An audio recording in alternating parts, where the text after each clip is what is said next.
Olá a todos, estamos recebendo o professor Thiago Correia Almeida? Almeida Correia? Thiago Correia Almeida. Correia Almeida, deveria ter feito a pesquisa antes. Thiago Correia Almeida. Nós vamos fazer algumas perguntas ao Thiago sobre ensino de ciências, especificamente a física. Você gostaria de se apresentar? Eu tenho só alguns dados. O Thiago é professor de física da UERJ, alocado no Instituto de Aplicação. Thiago foi coordenador de física, chefe do DCN, Departamento de Ciências Naturais, diretor do Instituto de Aplicação e tem trabalhado num projeto sobre robótica. Vou fazer algumas perguntas para o Thiago. Já tinha avisado o Thiago, com a experiência que ele tem na parte administrativa, uma dessas perguntas que virá é justamente sobre o processo de ensino de física e ensino de ciências, também do ponto de vista administrativo. Mas a primeira pergunta, Thiago, é como que você vê o ensino de física no Brasil e no mundo? Olha, no mundo eu teria que pesquisar um pouco. Estou meio enferrujado aí no mundo, mas no Brasil, eu acho que não só o ensino de física, mas o ensino como um todo no Brasil, ele carece um pouco de acompanhar aí as evoluções das gerações, né? Das gerações e da sociedade. Uhum. Outros autores falam muito sobre isso, né? Que é engraçado que esses dias eu tô lendo o livro Outlive, né? Que o cara é um médico e fala sobre medicina, cuidados e tal. E ele fala sobre a medicina, e aí fala sobre as etapas da medicina, né? E ele nomeia a medicina 1.0, que era a medicina que testava e às vezes provocava mais mal do que bem, mas estava engatinhando, estava evoluindo. E a medicina 2.0 seria aí com o surgimento da penicilina, né? E aí você passa a conseguir, você tem processos estéreis, né? Você não tem mais várias mortes por infecção, você tem a penicilina, você consegue matar aí vários organismos, e aí você consegue também salvar várias vidas, né? Mas ele fala de 4 cavaleiros do Apocalipse, na saúde, que seriam o Alzheimer, a diabetes, o câncer e doenças de coração. Sim. E aí ele faz uma redução assim, ele pega um gráfico do número de mortes ao longo dos séculos e ele diz que se tirar as 8 grandes causas de morte que eram por coisas que foram sanadas com a penicilina, a medicina 2.0 não conseguiu reduzir o número de mortes dos 4 cavaleiros em relação à medicina dos tempos antigos. Então isso seria um desafio para a medicina 3.0. A medicina 3.0 ela estaria, né, segundo o autor, mais olhando mais para a prevenção do que para a remediação, né? E isso aí, né, você tentando aí buscar, né, por exemplo, eu ter alguma forma, algum médico que me acompanhasse constantemente para que meus hábitos todos pudessem ser modulados de forma a evitar que eu tivesse aí um infarto daqui a 5 anos ou que eu tivesse um câncer daqui a 10 anos. Então seria uma medicina nesse sentido. E uma vez eu estava lendo uma história que aí já entra na parte da medicina da educação, que acho que a educação, na verdade, a gente já estaria no 5.0, né? Tá lendo um autor que ele coloca aí as várias, que é o Novoa, ele fala sobre isso, né? Mas é uma história engraçada que assim, é como se fosse um monge do século XII tivesse ficado congelado. Ele tivesse ficado congelado por várias eras e aí ele despertasse em 2024. E aí ele vai, sai do hospital onde ele estava, e aí ele vê as ruas, os carros, e ele fica, nossa, que coisa louca. Aí ele entra ele vê umas escadas que levam para baixo, achando que vai para o inferno, e aí ele entra e vê passar uma carruagem de aço e metal, e as pessoas entrando e saindo em velocidade vertiginosa. E aí ele sai correndo, insano, aí ele vê uma porta, ele entra naquela porta, e aí ele vê pessoas usando a mesma roupa, sentadas numa cadeira, olhando todos para frente, em silêncio, e aí ele percebe, ele vê uma coisa familiar do século XII. E aí, ou seja, ele tinha entrado numa escola. Então, as nossas escolas, elas continuam trazendo uma forma, né, que eu acho que já não atende mais os nossos jovens, né, o que a gente desenvolve hoje.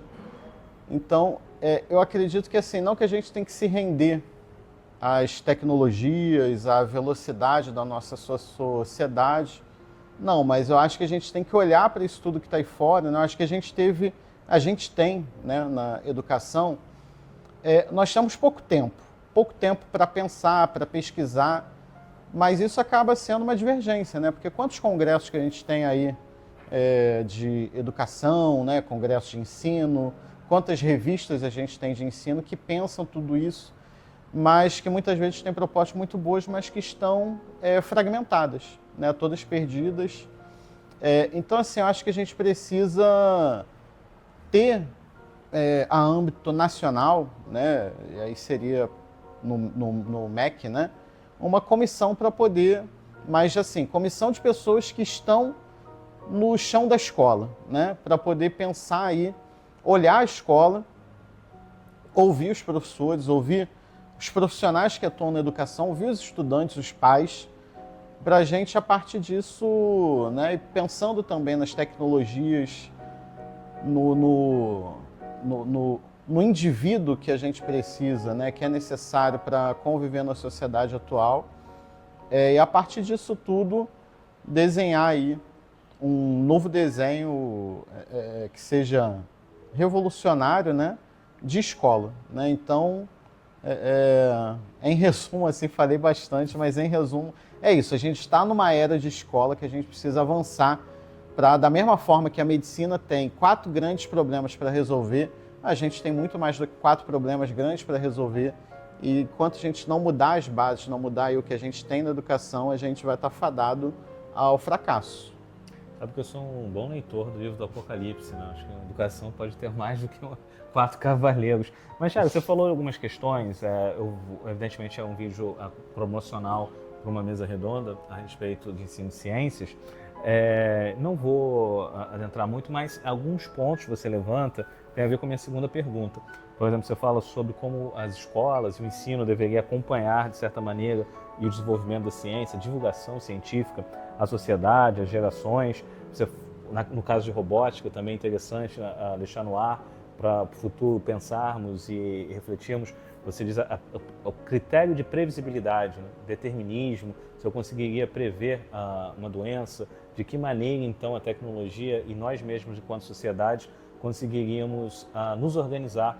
Lembro um filme, salvo engano, Minority Report, não sei lá se é Tom Cruise, Brad Pitt, alguma coisa assim. Mas a minha pergunta tinha a ver com essas questões e que no filme também há uma ideia de liberdade, livre-arbítrio, escolher contrário à própria racionalidade.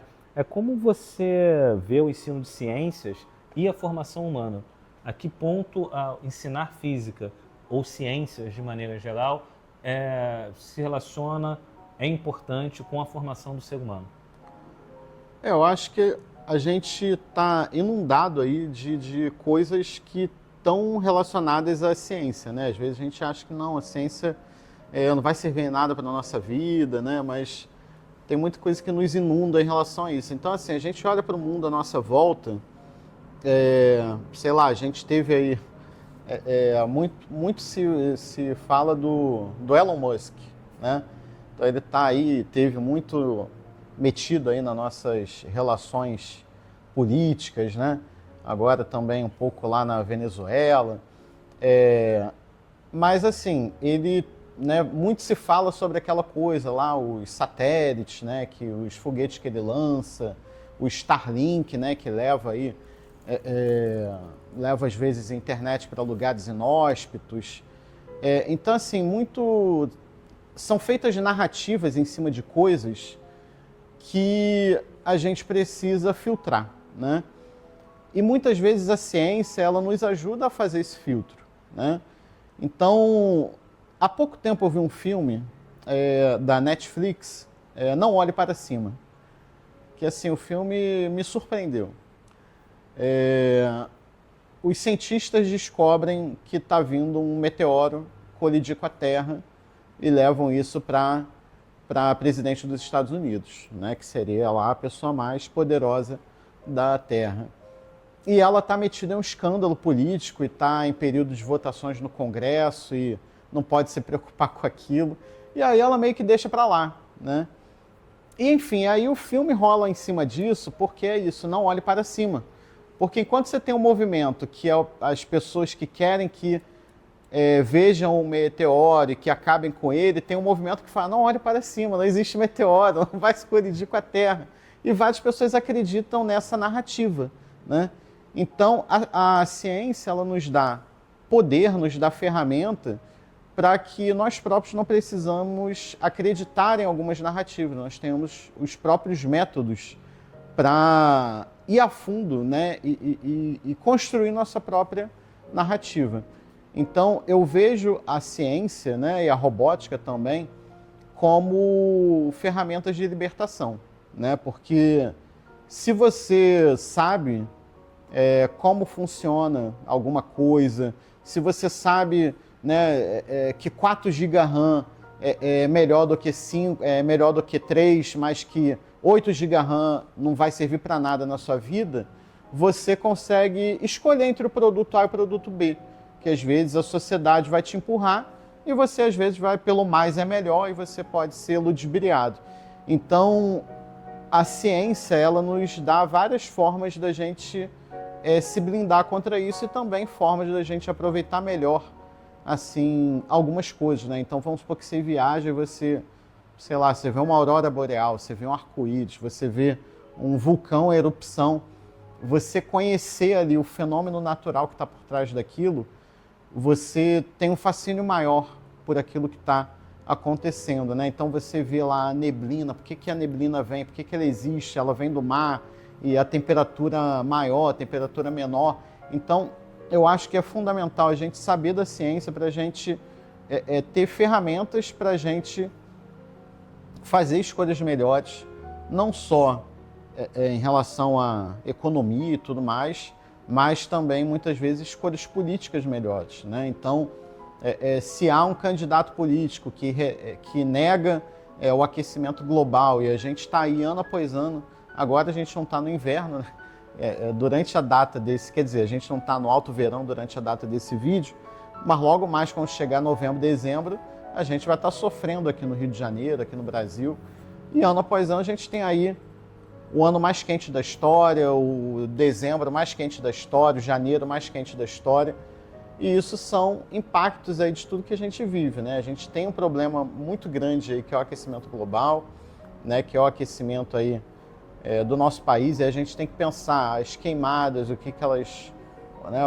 O que está acontecendo, mas tem queimadas que são feitas, que são importantes. Então, assim, a gente compreender isso, a gente na hora da gente votar, ter pessoas que a gente vê, que estão realmente comprometidas com essas pautas, isso nos ajuda a entender melhor a importância delas, né? E nos ajuda também a fazer melhores escolhas, tanto, sei lá, você vai comprar um liquidificador 300 ou 200 watts, né? Ou você ir e votar um presidente aí do seu país. Tiago, eu tinha outras perguntas, mas eu acho que é só um piloto, nós podemos encerrar. Algumas questões interessantes, né? Eu e você, nós mencionamos filmes, né, na argumentação, então é um tópico interessante do ponto de vista de divulgação científica e de como o saber humano é retratado, como ele é expresso na arte e, enfim, às vezes fazendo super interpretações da linguagem do Humberto Eco. Quando você falou do monge, eu estava lembrando do Humberto Eco também, mas uma outra perspectiva, que ele também retrata bem algumas questões, ele encantado com o medievo, né, e essa questão vivenciando no século XX, quando ele vai vivenciar. Mas uma outra situação interessante, só para deixar no ar mesmo, enfim, sabemos que é um piloto, talvez aí usemos de outra maneira, mas em vários momentos você falou da ciência. A sua palavra foi uma ferramenta, um instrumento, um meio de libertação.